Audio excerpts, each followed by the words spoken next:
Welcome back to the Carbon Trust Route to Net Zero Europe event. Now, this next session is titled Net Zero Target Setting and COP26. We have a fantastic panel to give you their insights on what happened in Glasgow, but more importantly, what happens next and how we make sure we all deliver on our promises.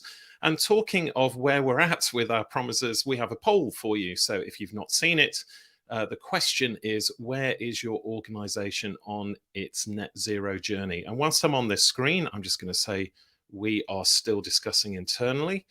Whilst I'm on this screen, you'll also see over on the right-hand side, if you've got a question for this live panel, you can ask it there. You'll also find slides, links to social media. And by the way, the hashtag, if you're into that kind of thing, is Net Zero Europe. So please do tag the Carbon Trust and use the event hashtag as well.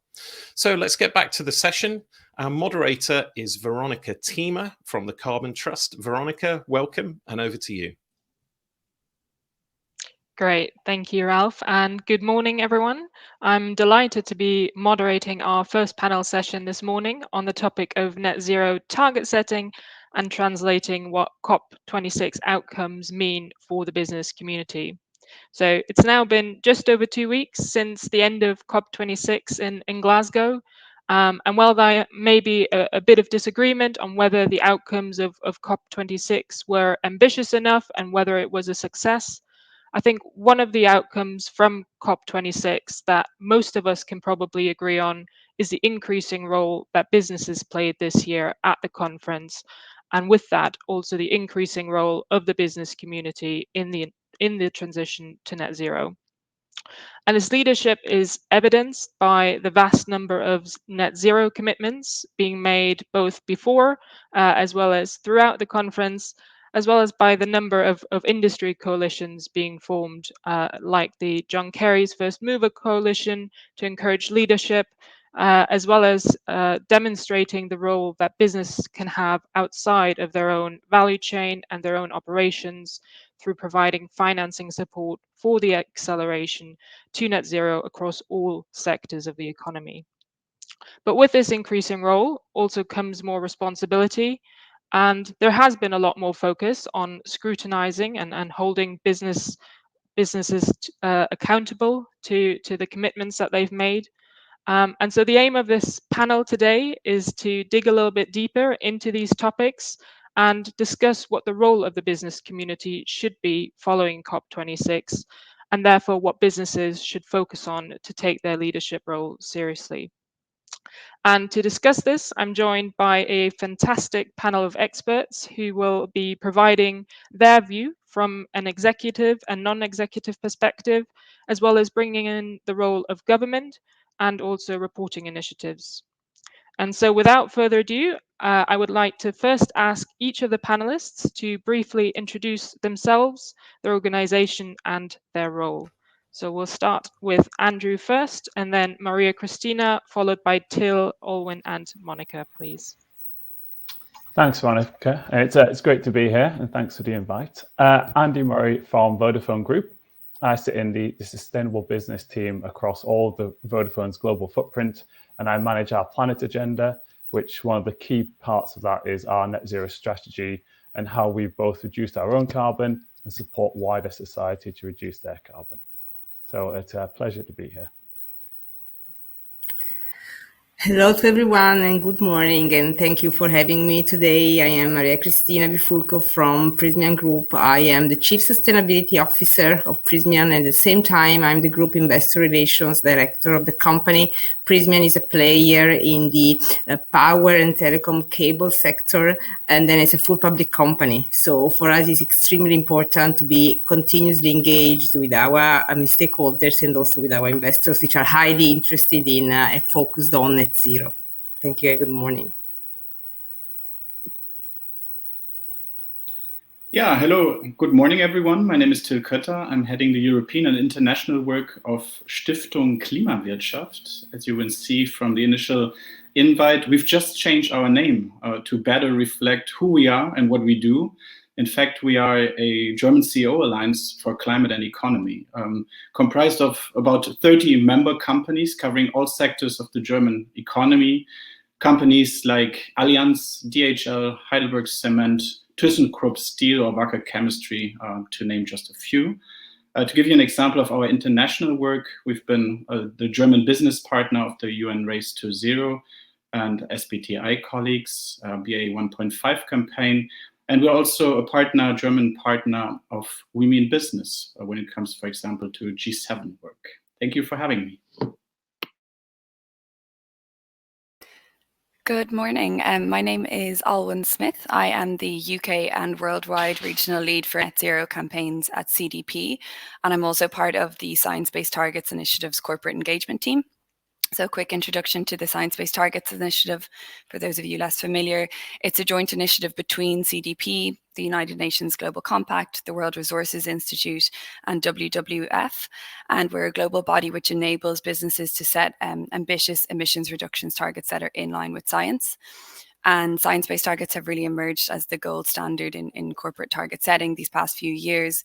We now have over 2,000 companies worldwide, representing about 20% of global market capitalization, which are setting targets through the SBTi. So I'm really happy to be here and looking forward to the discussion this morning. Hello, everyone. Veronika de Virgiliis. I'm a business leader in the tech sector and a non-executive director in the energy and the technology sector. I'm currently serving 2 listed company boards. And I'm also here in my capacity as a chair of Chapter Zero France, which is an association created by directors for directors under the auspices of the World Economic Forum Climate Governance Initiative. The purpose of the initiative is to make sure the board incorporates risk and opportunity related to climate change in the board agenda. I'm particularly excited being here with you today for 3 reasons. Carbon Trust is an institute I immensely respect because of the topic, Go to Action, and also because it's the first opportunity for me of being on a panel with an executive of a company I've been serving as a board member, and the person is Cristina from Prysmian, and we have a lot of done a lot of things together, and really happy to present the 2 sides here to you. Brilliant. Thank you for that. And thank you all again for being here this morning.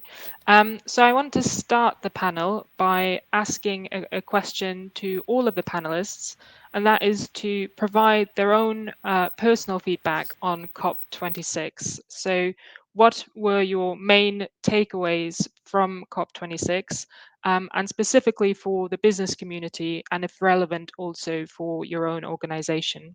So we can follow maybe the same order as before, starting with Andrew and then Cristina next. Yes, well, COP was a very intense 2 weeks.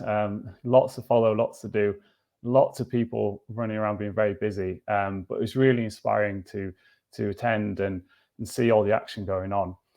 Just keeping it to one key takeaway for myself would be that it seems there's a threshold of action being met where everyone from citizens, corporations and countries realise that the risk and the urgency of action.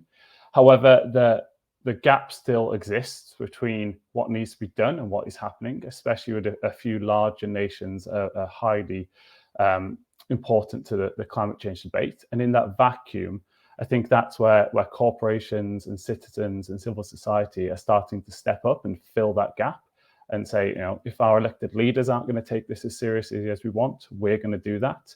And I think that's why the role of corporations and strong, high quality carbon reduction commitments and investments and targets are so key. And I think that's coming out and playing much more of a role in this COP compared to previous COPs. Thank you, Andy. And from my perspective, as Andy was saying, it's very difficult to give you a simple overview. I think that what was very important what emerged from COP26 is that there's a need to translate ambitions into actions. Governments and companies, I think that we all agree that fighting climate change is relevant. We have more or less all long-term ambitions, but there's a urgency to translate, especially if you look at the next 10 years. So for a company as Prysmian, we have signed the Business Ambition 1.5. We set the net zero targets approved by science-based.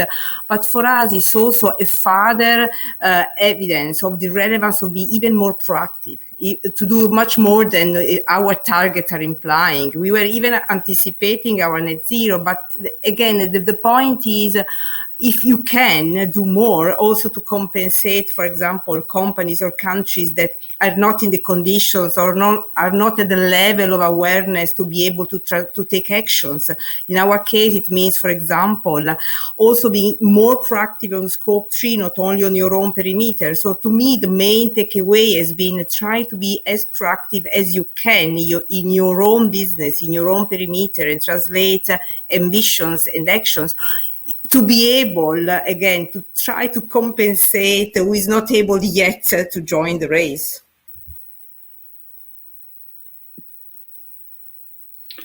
Yeah, I guess as Maria said, there's no easy answer. It's a mixed picture, but what I would say, it's definitely a major step forward. What we could see is negotiations are coming to an end. Implementation action is really starting. Now starts the decade of implementation, as it was said. We have the final rule book, we have Article 6 rules, clear standards, no double counting. I think that's a major step forward. We have ambitious language on the COP decision, even though there are different views on it, but having a phase-out intention on fossil fuels for the first time in there, I think is a major step forward. Are we where we need to be? No, we all know that. We are by far not on a 1.5 pathway yet. We all have to become more ambitious. Probably we are by best at a 2.4 pathway. So I think what we see is that we need more guidance, especially from G20 countries as major emitters. The good thing from the countryside is I think that all committed to revisit their commitments already next year to give more guidance then again to businesses. And then obviously, as the previous speaker said, there were just so many great initiatives showing that the companies are not waiting, taking action. If we're looking at the Glasgow breakthroughs, the Net Zero Finance Initiative, or the Race to Zero of 5,000 companies plus committing to 1.5 pathways, develop their own roadmaps, implement them, and start reporting voluntarily next year. I think that's a major step forward and a momentum we haven't seen. In short, I think what we see is that transformation to a climate neutral economy is possible. And even more, it's possible for all sectors, even energy intensive one, of which we didn't think so previously. So I think that's great news moving forward.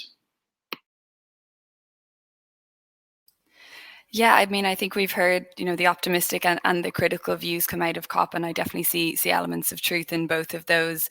I think on the positive side, as Till's already mentioned, we have the annual ratchet mechanism now where parties have come back and said they will return and revisit their goals within the next year. But that being said, we know as well the text didn't go far enough, and absolutely agree that it's businesses now and other non-state actors that need to take up that mantle. So I think a key takeaway for me is the shift for now having a focus on implementation, but also accountability. I think they were two themes that I heard a lot of in the Blue Zone at events, but also from the UN Secretary General. He talked about the increased scrutiny that non-state actors need to see to ensure that their commitments actually deliver and translate into that rapid decarbonisation that we need in the short term. Yeah, to conclude, in my case, I think what was really powerful is the power of coalitions and across the sector and along the value chain. So we as companies, we have to take this systemic view, take into account the externalities upstream and downstream. So the famous Scope 3, which is so difficult to size, but is really a value chain responsibility. This is on the positive side. On the worrying side, just yesterday, the World Benchmarking Alliance, CDP, and ADEME released a benchmark on the electricity sector and on the automotive sector, benchmarking the commitment versus where these two sectors stay, and the result is pretty worrying. So the focus on consistency between commitment and action is really the theme of this workshop. Thank you. Great, thank you all for that.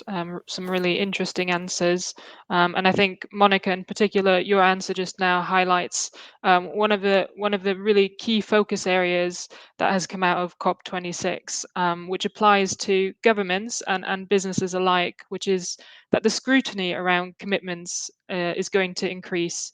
And that there is a real increase also in demand from customers, investors, and wider stakeholders for more transparency and credibility in these commitments. So Andrew and Maria Cristina, both Vodafone and Prysmian, have already made some very ambitious commitments around net zero. So I'd like to ask you maybe what were the key steps that you have taken in ensuring the commitments that you've made are transparent for all stakeholders? Maybe Maria Cristina, if you'd like to go first, and then we'll pass on to Andy. Thank you, Veronika. We submitted our business ambition 1.5-degree commitment letter in March, and then to be the first strong action has been the support of the board, and then with Monica we can discuss it later. So we disclosed, of course, our commitment, and then, of course, we signed science-based targets. We were translating, of course, the targets into actions, and we have been publishing all the related documentations with the clear action plans. So it's not only a question of press releases and presentations, it's also a question of engaging with all the stakeholders. We were, of course, engaging with our investors, but we were also involving our customers, our suppliers, because we consider our commitment not only a commitment in our own home, but we want to be proactive in the value chain, so making sure that our actions are somehow consistent with all the actions and the commitment of the value chain, also to try to be proactive in our role, also to further highlight how relevant our commitments are for us. We were connecting and also upgrading these KPIs in the remuneration system. So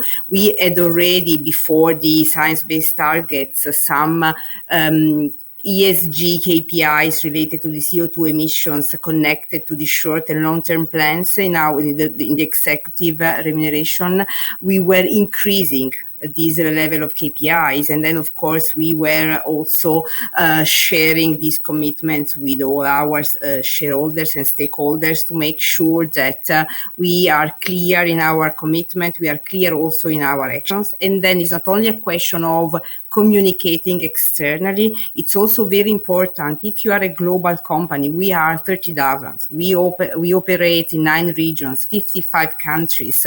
So it's important to make sure that you engage also internally, because it's a question of making sure that your commitments are translated in actions, but also in behaviors, in everyday behaviors, because you can make the difference also. We keep saying this in Prysmian, if you switch off the light when you leave the room. So we were engaging also internally, making sure that we are able to reach each country, each regions, each functions, also to listen, to make sure that we are able to take actions that are consistent with the business we are in and the stage of development of each countries.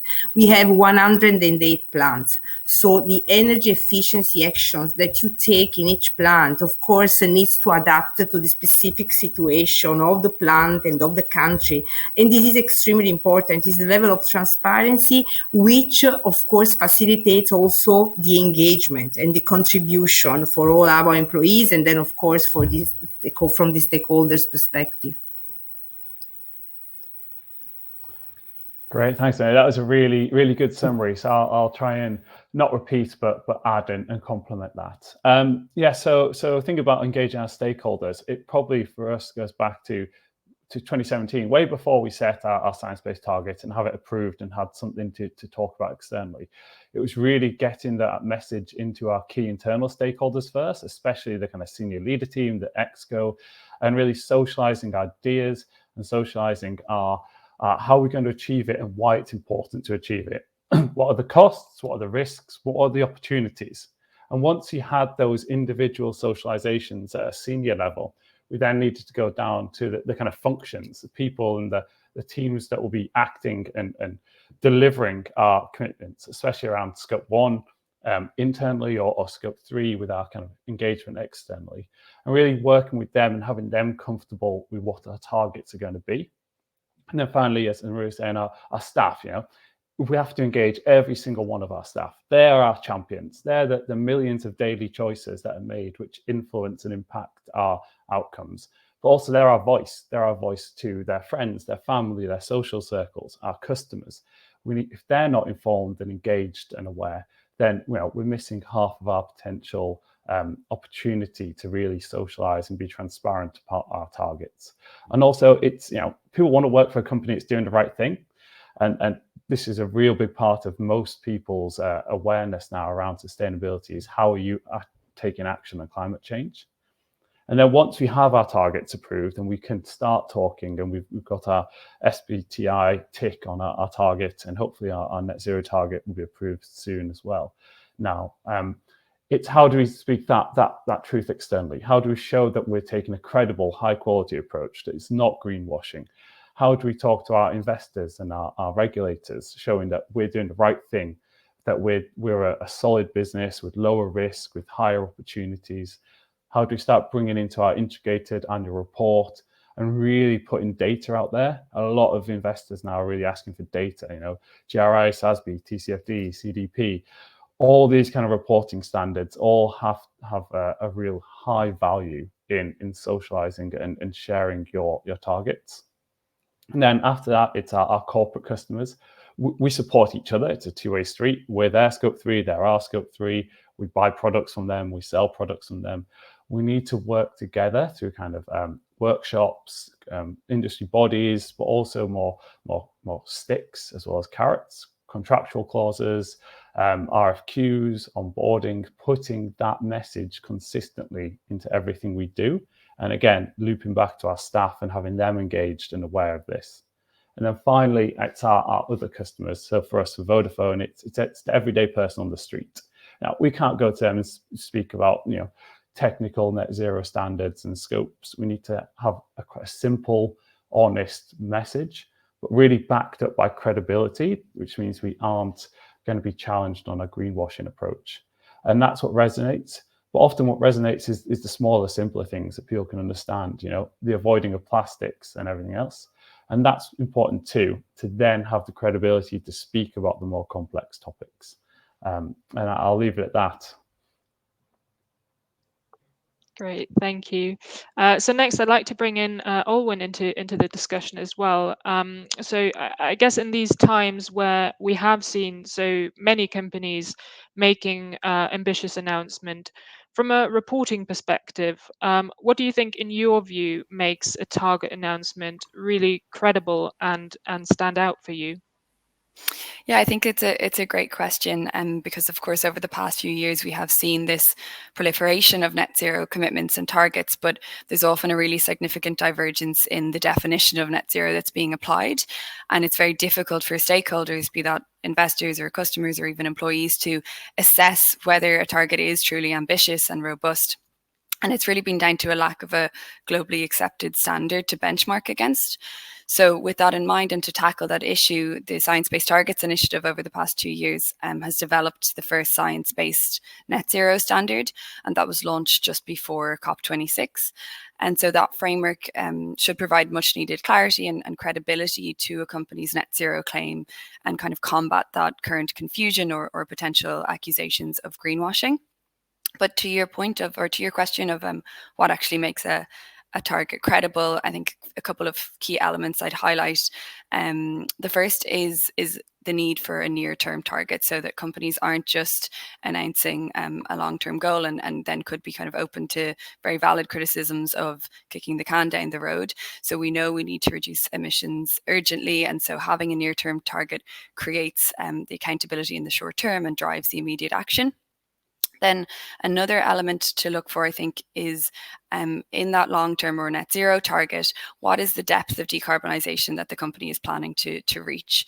So the Science Based Targets Initiative standards, it calls for very deep decarbonisation. So you're looking at 90 to 95% of absolute emissions reductions. And then it's at that point that, you know, there will be some residual emissions and they can be removed or netted out using high integrity carbon removals. But we need to be careful not to over rely on removals. So rather the focus needs to be on that deep and rapid decarbonisation. And then one final element I'd highlight when a company is communicating its net zero target is that the coverage. So it's important to have a very comprehensive target boundary, including all scopes, and that's definitely something to keep an eye on and look out for. Fantastic. And maybe just following on from that as well, another question for you. How do you think the reporting landscape will change around those net zero commitments over the next few years? Yeah, I think we're definitely going to see much greater levels of scrutiny on the reporting of net zero targets and their underlying details, crucially. As I've mentioned, you know, there has been a fair share of skepticism and at times valid criticism about the concept of net zero. So I think particularly following COP26, stakeholders are really keen to understand how credible a target is. So that means there is an onus on companies, you know, not to just communicate that headline announcement of net zero by a certain year, but clearly and transparently communicate the specifics underlying that target. And now, of course, having a net zero target validated by the Science Based Targets Initiative is going to be one very concrete way of demonstrating that credibility, because the standard is very rigorous and ambitious. But in the meantime, of course, as well as companies, you know, may not have had the chance to go through that validation process, they really should be reporting in their CDP response, in their annual report, those target details. So making it very clear and being explicit about what scopes this target's covering, which greenhouse gases are included. You know, sometimes companies are excluding certain types of greenhouse gases, although they may be relevant for their operations. And then again, to that point of having the near-term target, making sure that's very clearly communicated as well. Great, thank you, Olwen. And maybe from a slightly different perspective, so Till, in your role as advisor for European and international policy, what role do you think governments can play in ensuring commitments made by the business community become more transparent? Yeah, thank you. Great question. But first of all, I would like to react on what we just heard. I think what we see is really a great willingness to set targets, to report voluntarily over the last year, a big increase. So congratulations to all the companies that are doing that. And I think what Owen has pointed out is still with looking at SBTi is an incredible development. What we've seen is the development bottom up of a global standard, so to say, probably filling also a lack of standards which governments, at least at this point, couldn't provide in terms of guidance. And that obviously would be the point, my major point to answer your question. Obviously, it shouldn't be up exclusively to private sector to set the targets and to report despite the willingness, but governments need to provide better framework, more investment security, better guidance. So that means, yeah, having clear national targets and make sure that you stick to them and that the processes, if you're reviewing targets, that they are clear to all stakeholders in the market. Have sectoral targets to provide more guidance to various stakeholders, and also set standards and assure also compliance to standards, so that companies in a specific national or other constituent setting are remaining competitive on the global market. So obviously there is a key role for governments still to play to bring up one example, and unfortunately I missed the European input at the earlier session, but I think what we're seeing is a great work on the European taxonomy regulation with the intention to define a clear label of which investments in the future should be sustainable and which one shouldn't. Will that be enough? Obviously not. It's a label, and still we will need further government instruments then also to support investment decisions in one or another direction. But having a clear label in a market as important as the European, probably providing further guidance on a global dimension will definitely be a major step forward. Great, thank you, Till. And then Monika, having a robust and credible targets is obviously really important for shareholders and therefore a key concern for non-executives. So from the perspective of a non-executive director, what role do you think the board plays in ensuring the commitments made by companies are robust?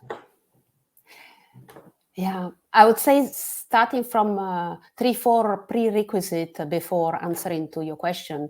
So for the board to play an active role, which is due because of its fiduciary duty, so this is fully core for the fiduciary duty of the board needs to recognize being accountable on this subject, being competent, if not go through learning and exchange and chapter 0 type of initiative which are present all over the world. And then also the board is organized to handle the subject. So either a specific committee, either the whole board or with the coordinator, there has to be clear who is coordinating, leading, studying the subject. And then once the structure is set and each company can decide what is the best structure for the company, then the board needs also to be aligned on what is a climate plan. So emission must be reduced heavily by 2030. The disclosure alone is inadequate. The targets without a plan is inadequate. And the long-term plan without a short-term plan is inadequate. So with this prerequisite, then I would say the board is ready when the management submits a target to the board for validation. The committee has looked into that, has understood the assumption, has understood the ballpark of the investment required, and also made sure that, like Olwen was saying, that the approach is based on real reduction and not too much on offsets. So as a real experience, taking the case of Prysmian, together with the executive, the board has helped to define from a multitude of initiatives 3 key priorities. Starting from has also helped the executive to get organized in a way that the ownership was clear. So we had a bit of communication and investor relation and the business. So Cristina was appointed as a Chief Sustainability Officer at the Executive Committee level.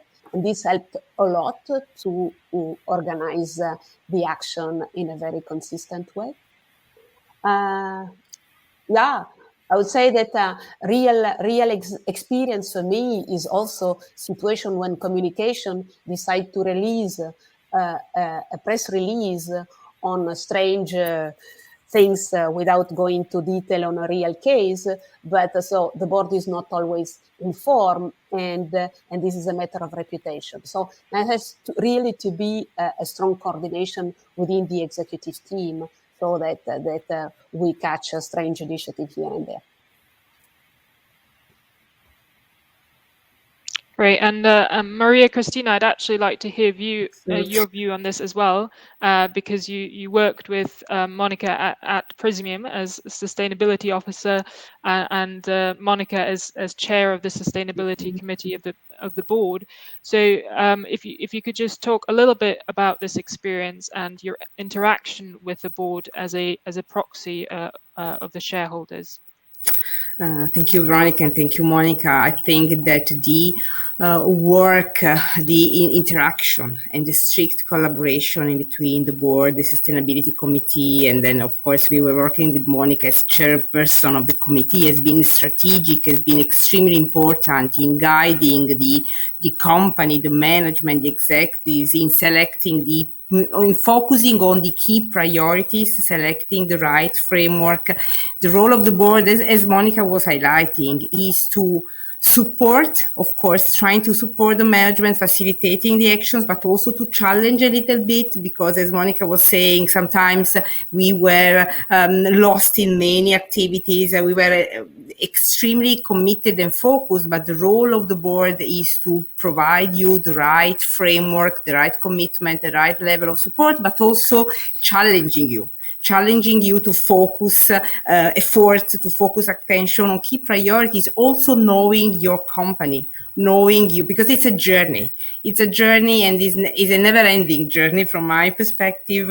And it is extremely important also because it gives also internally the level of the strategic perspective of the board. When the board has started pushing us on taking science-based target initiatives, this has been, of course, extremely relevant also for all the organization in each country, because, of course, it gives you the strategic relevance of these topics. Again, these are strategic on the board, on the agenda of the board, and the sustainability committee, and Monica was playing a key role in this, was also bringing these at board level, which is not granted, is not granted translating again focus ambitions into actions, into detailed action plans, challenging also the management to make sure that you have clear ideas on what are the actions, also trying to push a bit forward your ambitions, not only on your own perimeter, also stimulating the proactive approach in the value chain. Monica was very vocal in pushing us on scope 3, not only on scope 1 and scope 2. So I think it's extremely important, especially for Prysmian. We are a totally public company. So we are totally in the hands of the market. So we need to make sure that we align our priorities, what the expectations on the market, and the board, as Veronika, you are saying, can be a proxy, especially if it's composed, as in Prysmian case, by the vast majority of independent board members. So they represent an external, somehow, an unbiased perspective. Fantastic. Yeah, excellent. So I now want to move on to a slightly different topic, but one that is also extremely important and that has also been brought up already, and also one of the main focus points of COP26, and that is turning words, of course, into actions, and more specifically taking the net zero pledges and made by companies and turning them into roadmaps and implementation plans. And so at this point, I just like to bring in quickly the results as well from the poll that we had at the beginning of this session, just to give you a flavor as to where our audience today is currently sitting in terms of this journey to net zero. So from this poll, you can see that 23% of you have already committed to net zero and communicated this externally, which is fantastic. 37% of you are calculating your baseline and targets, and then 27% are still discussing this internally, and 13% have not started yet. So quite a mixed audience today, but great to see that the majority of the audience today is already taking action. And so my first question in this section is for Olwen, and we just talked a lot also about the communication and transparency of pledges and targets, but now that more and more businesses have made these commitments, do you think that there will be an increasing focus on reporting progress and roadmaps, and what do you think this could look like in practice?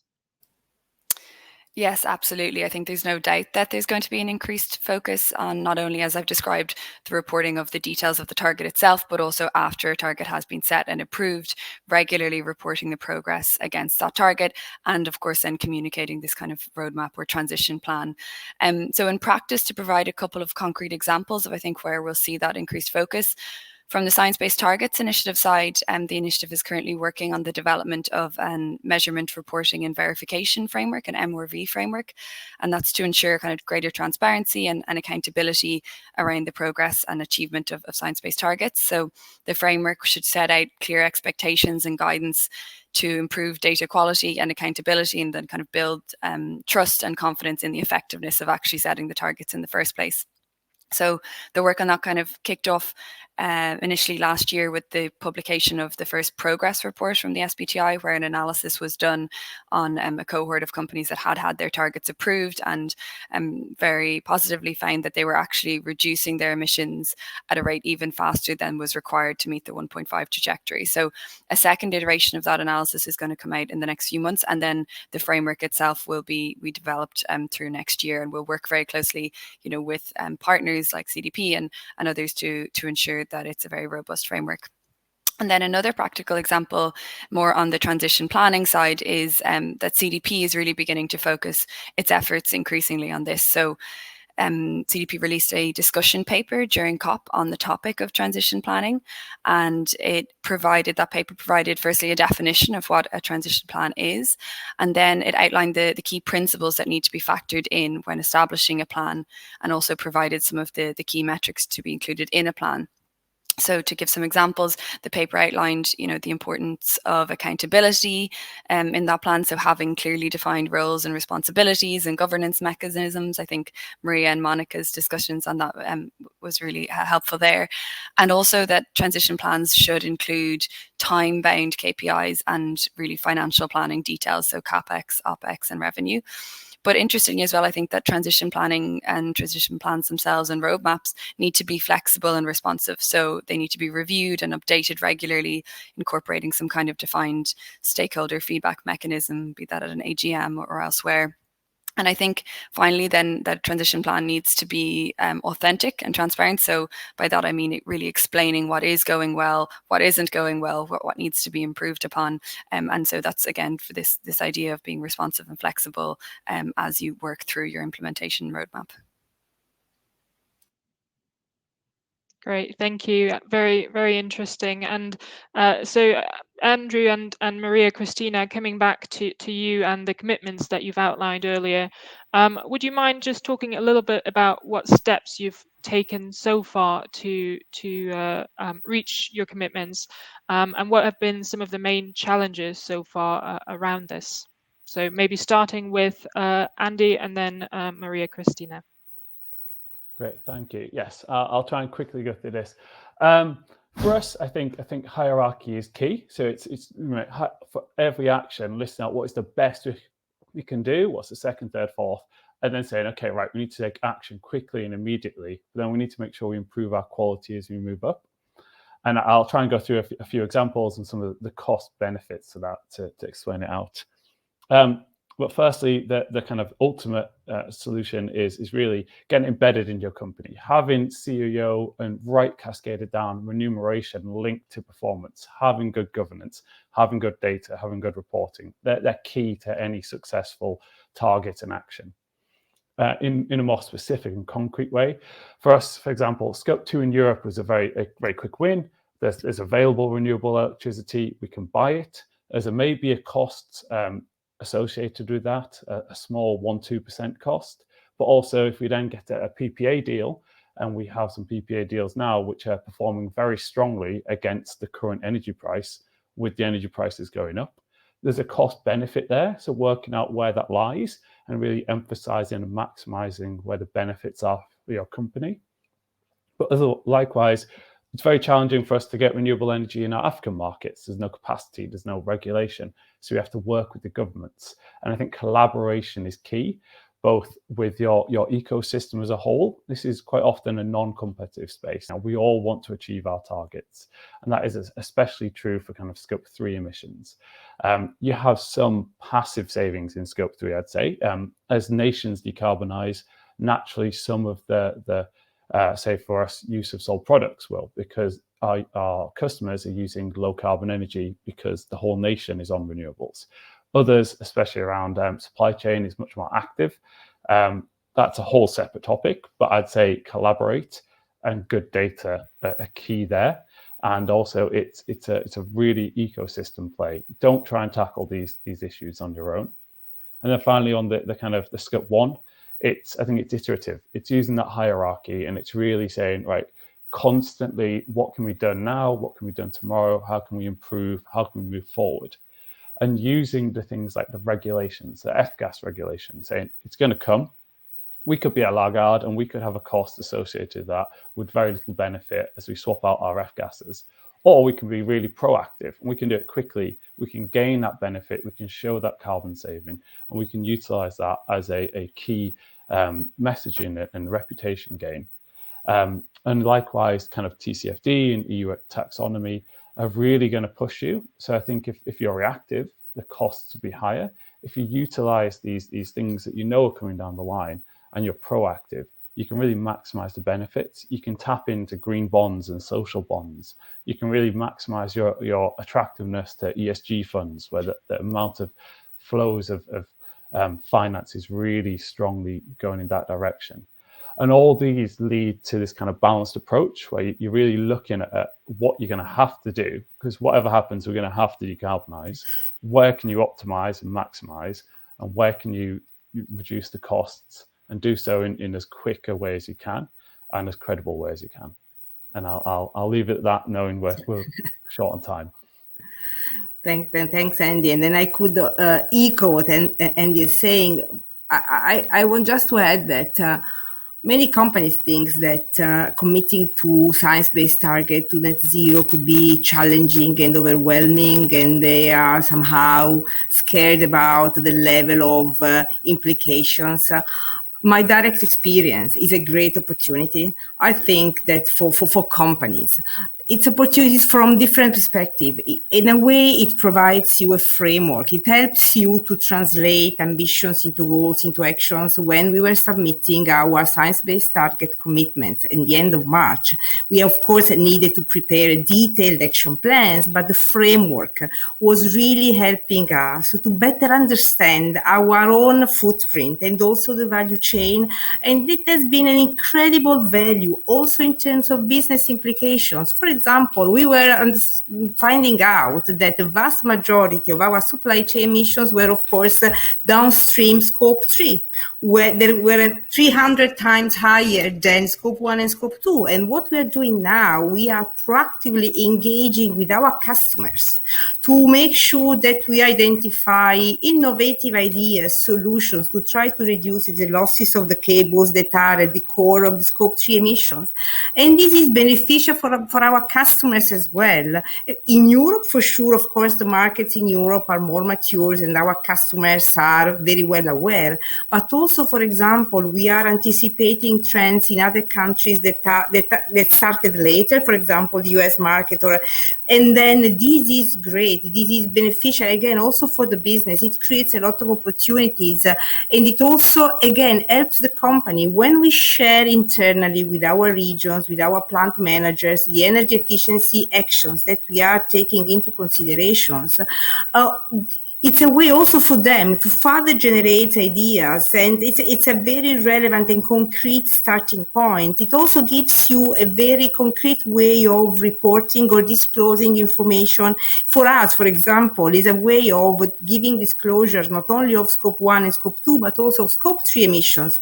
And this is a way, again, to increase the level of the awareness for the company and to support the business development. Also, to me, it's a way also of facilitating innovation. I cannot deny that thanks to the SBTi framework and the Scope 3 analysis that we are doing, we have been identifying new innovative ideas to support customers and also to go upstream on the supplier side. So to me, I can only encourage companies to go into this direction because it's not a threat, it's a big opportunity. Great, thank you, Maria, Cristina. And then Till, I guess a key message coming out of COP as well from the business community has been that companies are also looking to governments to provide the incentive structures and regulations to help them meet their targets. So what are some of the key things you think governments can do to help businesses to achieve their net zero pledges?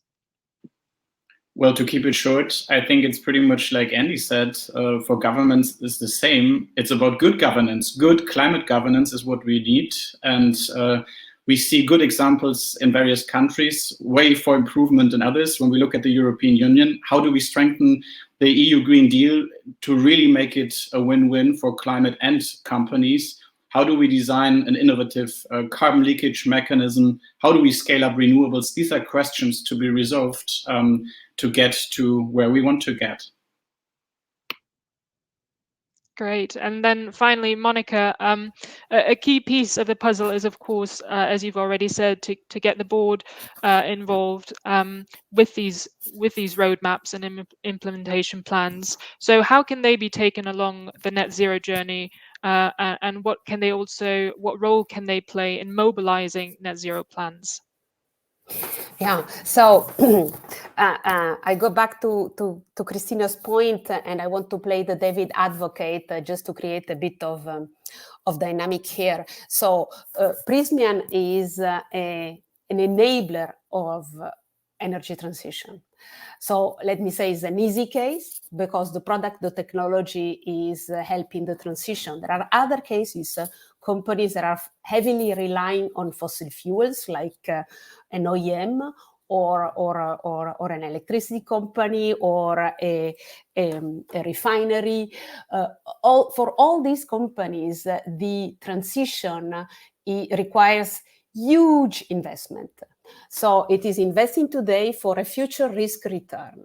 So as a board, you have to choose which strategy you want to follow, to be a follower or a leader. Just reading a couple of days ago the statement of Daimler, so Mercedes, who decided to go full electric 10 years before the deadline set from the Commission. So this is an action of a leader, a decision, a big decision, a bold decision that will cost billions. So this is, for me, is going back to the question, is the boards need to assess the plan, make sure that the investors understand the plan, understand that the need to change the business model will require major investment, and it's important to keep the investor updated on the progresses on the plan. Excellent. Thank you very much. So unfortunately, I think that's all we have time for during today's session. So thank you, first of all, for all the audience questions coming in.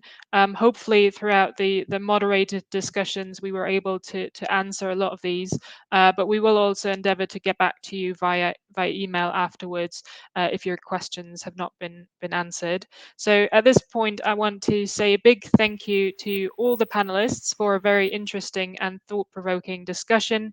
And so this concludes the panel discussion, and we will shortly start our next session, which is a presentation on recognizing progress on the route to net zero. Thank you.